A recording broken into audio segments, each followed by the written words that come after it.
नमस्कार साथियों, आप सबका आज की इस प्रेस वार्ता में अभिनंदन, स्वागत। आज 11 फरवरी को हम लोग हमारे पार्टी के संस्थापक सदस्य पंडित दीनदयाल उपाध्याय जी की पुण्यतिथि के रूप में आज इसको समर्पण दिवस के रूप में मनाते हैं। और आज ही के दिन 1968 में मुगल सराय के स्टेशन पे उनका जो पार्थिव शरीर वहाँ पे मिला था और उन्होंने हमें एकात्म मानववाद, इंटेग्रल ह्यूमनिज्म, ये उन्होंने हमको दिया। अंत्योदय शब्द जो है वो उन्होंने हमको दिया और हमारी पार्टी, हमारा संगठन इस विषय को जो बूथ स्तर के कार्यकर्ता तक पहुंचाने का हमने प्रयास भी किया और हमारी जो सरकारें हैं वो इस चीज़ को ध्यान में रखते हुए वो कार्य भी करती हैं। मैं अपनी वार्ता शुरू करने से पहले मैं पंडित दीनदयाल जी को मैं अपने श्रद्धा के सुमन अर्पित करता हूँ। आज की इस प्रेस वार्ता में हम लोग बजट 2026-27 जो केंद्र सरकार ने जो 1 फरवरी को पेश किया उसके बारे में मैं कुछ बिंदु आपके सामने रखना चाहता हूं। एक मेरा मानना है कि ये एक रेवोल्यूशनरी बजट है। ये बजट एक दूरदर्शी बजट है। ये एक बजट आत्मनिर्भर भारत को बनाने वाला बजट है। ये भारत एक विकसित भारत 2047 का स्वप्न को पूरा करने वाला ये बजट है। ये बजट ने हर तरह की उस चीज को कवर किया है कि जिसके अंदर कोई भी श्रेणी का व्यक्ति हो, चाहे वो युवा है, चाहे महिला है, चाहे किसान है, चाहे वो कोई उद्यमी है, चाहे वो किसी भी प्रकार का व्यवसाय करने वाला है, किसी की भी प्रकार का रोजगार करने वाला है, हर उस व्यक्ति को वो किसी ना किसी ढंग से ये बजट जो है उसको कवर करता है। इस बजट के प्रावधानों की तरफ जाने से पहले मैं आपको जो हमारा इकोनॉमिक सर्वे आया, जो बजट पेश होने से 2 दिन पहले आया, हमारे देश की व्यवस्था 10-11 साल पहले क्या थी और ये 11 साल में जो व्यवस्था परिवर्तन में किस तरह से वो अग्रणी देशों के अंदर पहुंचा, मैं आपको उसके बारे में कुछ जानकारियां साझी करना चाहता हूं। डेफिसिट कंट्रोल करने में हिमाचल की सरकार टोटल फेलियर रही है और इन्होंने सिर्फ मित्रों की सरकार के ऊपर काम किया है, मित्रों के फायदे के लिए काम किया है, अपने फायदे के लिए काम किया है और जनता को जो वायदे किए थे वो वायदा खिलाफी करी है। जनता इनको कभी माफ नहीं करेगी, ये आप देखिएगा आने वाले समय। क्या हिमाचल भाजपा में सब सही है? क्योंकि जो 2022 के आपके लेवल थे वो अब तक उसी पोजीशन पे हैं। आजकल आपके नेताओं के प्रवास चल रहे हैं चारों पार्लियामेंट्री के, वहां भी देखने में है, ज्वाली में भी पिछले दिनों आपसी खींचतान जो है वो खुलेआम चल रही है। नेता प्रतिपक्ष और अनुराग ठाकुर के भी अलग अलग तरह के नारे लग रहे हैं। आपको लग रहा है हिमाचल भाजपा में सब सही है? क्योंकि आपके नेता तो दावा कर रहे हैं चुनाव की तैयारी चल रही है। देखिए, हमारी पार्टी के अंदर जो है सब सही है, लेकिन जो इन्फॉर्मेशन आपके पास है आप हमारे साथ शेयर कर दें तो हम जहां जहां पे कमी लगती है हम उसको भी ठीक करते हैं। सर, देश पे कर्जा कितना बड़ा है 10 सालों में? है जी, कर्जा कितना बड़ा है 10-11 सालों में देश में? ना देश के प्रदेश में मेरे को फिगर्स लेनी पड़ेगी, मैं आपको दे दूंगा। और फाइनेंशियल मसलों पर क्या बीजेपी राज्यपाल के पास जाएगी? टंडन जी, प्रदेश में जिस तरह के हालात हैं, क्या बीजेपी ये मानती है कि प्रदेश में फाइनेंशियल इमरजेंसी जैसी स्थिति है? मुझे लगता है कि जो प्रदेश को जो मैनेज कर रहा होता है ये उसकी ड्यूटी बनती है। यही राज्य जो है हमने जो जिस ढंग से इवन कोविड के समय पर भी जिस वक्त जो इनकम्स ओवरऑल पूरे देश में सिर्फ प्रदेश में नहीं पूरे देश के अंदर जहां कमी हुई थी, उस समय पर भी हमारी सरकार ने एक अच्छे ढंग से सरकार का संचालन करके दिखाया है। ये इनका हाल ये है, नाच ना जाने आंगन टेढ़ा। आपको आता नहीं है सरकार चलाना, आपको सरकार में रहने का कोई हक नहीं है, लेकिन आप तब भी दूसरे की गलतियां निकालने के ऊपर आप सोचते हो कि जनता कोई इतनी जो है वो अनजान नहीं है कि जनता को समझना है। तो क्या आप ये कहना चाह रहे हैं कि सत्ता आपके हाथ में सौंप दी जाए तब आप राज्य की मदद करेंगे? नहीं, वो तो सत्ता सौंपने का सिस्टम तो एक संविधान ने रखा ही हुआ है, उसमें कोई इनसे नहीं चलाया जाता तो ये वैसे ही छुट्टी ले लें। जो 11वीं अर्थव्यवस्था था, जो जीडीपी जो जिसको माना जाता है कि जिसको चेक करते हैं एक फिगर के हिसाब से, तो वो ग्रॉस डोमेस्टिक प्रोडक्ट जिसको जीडीपी बोलते हैं, उसकी धारणा से चेक करते हैं कि कौन सा देश कहाँ बढ़ रहा है। हमारे विपक्ष के लोग कई बार इस चीज़ की बात करते हैं कि जो हमारा ये नहीं हुआ है वो नहीं हुआ है।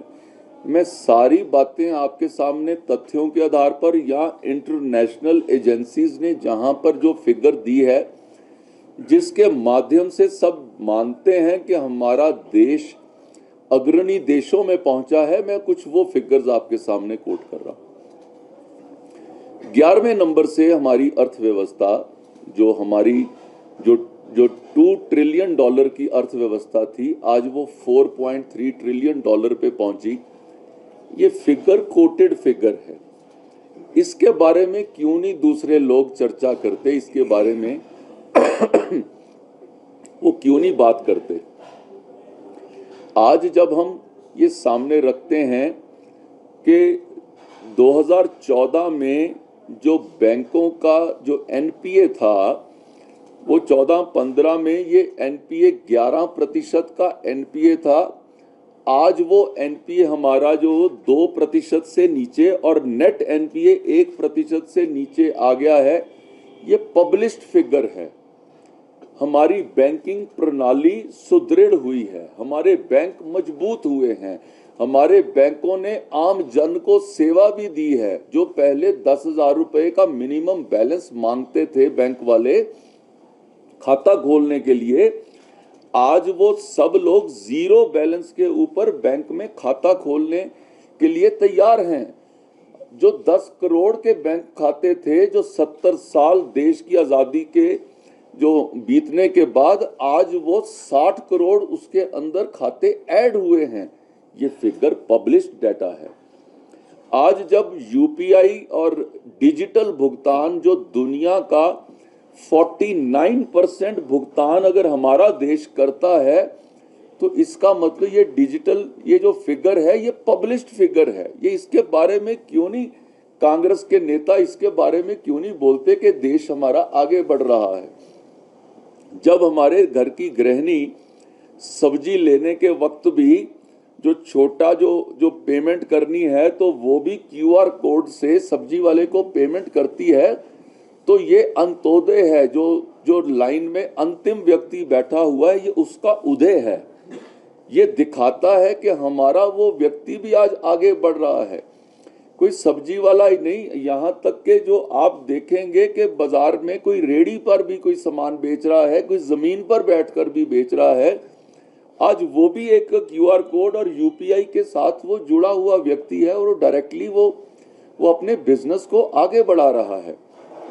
आज आप देखेंगे कि जो 10 साल पहले जो हमारा देश, आप ये मोबाइल फ़ोन सब लोग इस्तेमाल करते हैं, मोबाइल फ़ोन की मैन्युफैक्चरिंग में हमारा देश कहीं पर भी नहीं था 10 साल पहले। आज दुनिया का second largest manufacturer of mobile phone आज हमारा देश है। ये पब्लिश्ड फिगर है। क्यों नहीं इसके ऊपर वो दूसरे लोग वो चर्चा करते। चर्चा से भागना उनका रोजाना काम हो गया है, क्योंकि उनके पास जिसके पास वो कहा जाता है थोथा चना बाजे घना, ये कांग्रेस पार्टी के लोग लोकसभा में भी यही कार्य कर रहे हैं। अंदर से खाली हैं, विषय की जानकारी नहीं है, बजट की स्टडी नहीं है, फाइनेंस बिल को देखा नहीं है और शोर डालने का काम सबसे अधिक कर रहे हैं।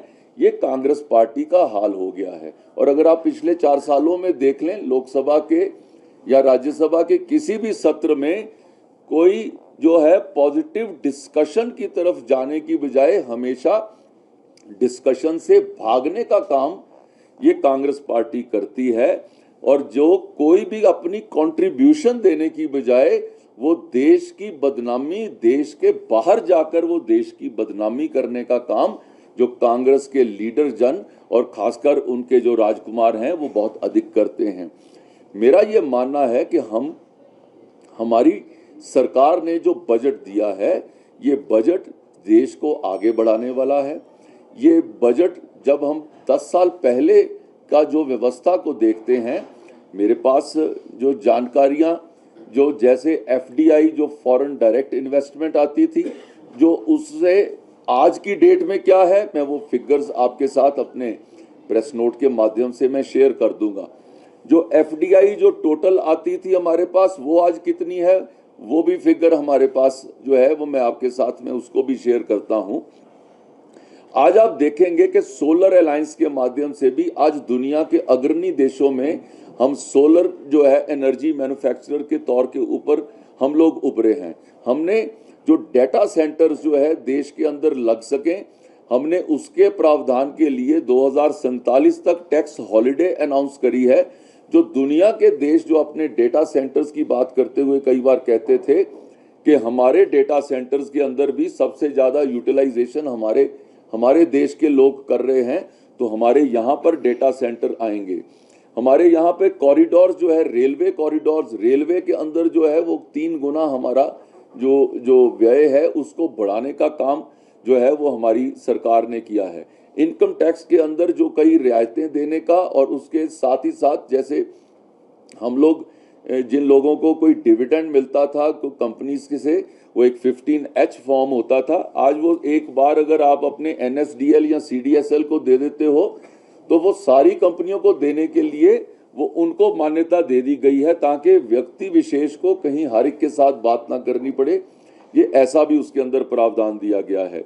अपनी टैक्स रिटर्न को रिवाइज करने का भी जो 31 दिसंबर तक था, उसको 31 मार्च तक का समय वो साथ में दिया गया है। हमारे इस प्रोविजंस के माध्यम से जो बजटरी प्रोविजंस हैं, वो हमारा रेलवे हुआ, हमारा इंफ्रास्ट्रक्चर हुआ, हमारा रोड्स हुआ, हमारी जो पोर्ट्स हुए, हमारे एयरपोर्ट्स हुए। क्योंकि हमारा देश जो ये मानता है कि हमारे देश में आज तक इंफ्रास्ट्रक्चर नहीं था, तो लोग जो है वो पीछे, लोग हमारे उद्यमी हैं, लोग हमारे क्रिएटिव हैं, लोग हमारे आगे बढ़ सकते हैं, लेकिन इंफ्रास्ट्रक्चर में आज हमारा देश का नाम दुनिया के बड़े डेवलप्ड देशों में लिया जाता है। जहां पर हमारे को बात पहले आती थी कि जो वर्ल्ड रिकॉर्ड के अंदर आता था कि ये इंडियन व्यक्ति का नाम इसलिए मशहूर है, उसकी मूंछ सबसे लंबी है या उसके नेल्स सबसे बड़े हैं, ये नाखूनों के ऊपर वो आता था। आज हमारा देश इसलिए माना जाता है, दुनिया का सबसे बड़ा स्टेडियम हमारे देश में है, दुनिया की सबसे ऊंची जो एक स्टैचू है वो सरदार पटेल जी का, वो आज हमारे देश में है। जो अटल टनल जो है, the longest tunnel in the world, आज वो आपके राज्य में है। जो चिनाब के ऊपर जो रेलवे ब्रिज है, दुनिया का सबसे ऊंचाई का ब्रिज, वो आज हमारे देश में है। आज दुनिया के बाहर के लोग यहाँ पर आते हैं तो वो लोग सिर्फ कोई कुतुब मीनार या ताजमहल देखने के लिए नहीं, वो आज राम मंदिर भी देखने के लिए वहाँ पर जब जाते हैं तो उनको लगता है कि हमारा देश जो है किस तरीके से उभर रहा है। आज हमारे देश ने इस तरीके से तरक्की करी है कि एक दुनिया में हम विश्व गुरु की तरफ हम लोग आगे बढ़ रहे हैं। हम चौथी सबसे बड़ी अर्थव्यवस्था बन गए हैं। आने वाले 2 सालों में हम तीसरे नंबर पर भी पहुंचने वाले हैं। ये सारा का सारा जो बजट, ये जो पिछले 10 सालों के बजट और उसकी डिटेल्स में आपके सामने मैं उसको शेयर कर दूंगा, लेकिन आप सबसे मेरा यही निवेदन है कि अगर आप फिगर्स को देखकर जब आप कंपैरिजन करते हैं तो दूसरे व्यक्ति से आप उसका सवाल पूछ सकते हैं। जब आप सिर्फ एक स्टेटमेंट देते हैं, स्टेटमेंट के बारे में वो स्टेटमेंट का जवाब स्टेटमेंट से देते हैं, मेरे अपने सारे विपक्षी भाइयों से मेरा इतना निवेदन है कि कृपया आप इस सिस्टम को देखिए, इस फिगर्स को देखिए, हमारी जीडीपी ग्रोथ को देखिए, हमारा जो फिजिकल डेफिसिट का कंट्रोल है आप उसको देखिए। जब आप इन चीज़ों को देखेंगे तो आप मानेंगे कि हमारा देश कितनी तेजी से नरेंद्र मोदी जी के नेतृत्व में आगे बढ़ रहा है।